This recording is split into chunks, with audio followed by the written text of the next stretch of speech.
আচ্ছা, তুমি কি ক্লাস 11 এর স্টুডেন্ট? তুমি কি সাইন 15 মান বের করা শিখেছো? যদি না শিখে থাকো চলো শেখা যাক। তাহলে এখানে আমাদের একটা ফর্মুলা লাগবে, সেটা হচ্ছে সাইন এ মাইনাস বি। ফর্মুলাটা হচ্ছে sine A cos B minus cos A sine B. এই ফর্মুলাটা জানা থাকলে তোমরা 1 সেকেন্ডে মানটা বের করতে পারবে। চলো দেখা যাক কি করে বেরোচ্ছে।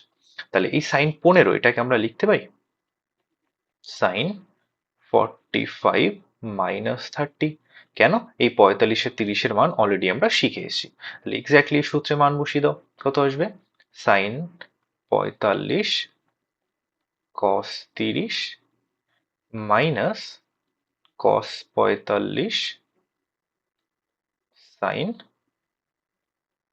30। তাহলে এবার মানটা বসিয়ে দিলে বেরিয়ে যাবে আমাদের অ্যান্সারটা।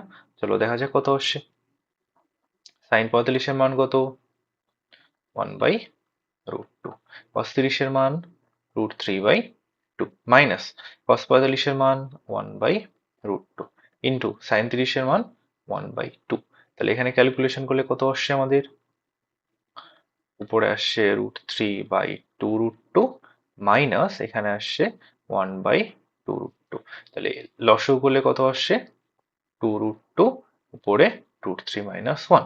তাহলে সাইন 15 মান কত এলো? √3 - 1/2√2। তাহলে এরকম আরো শর্ট ট্রিকের জন্য অবশ্যই চ্যানেলকে ফলো করবে। Thank you.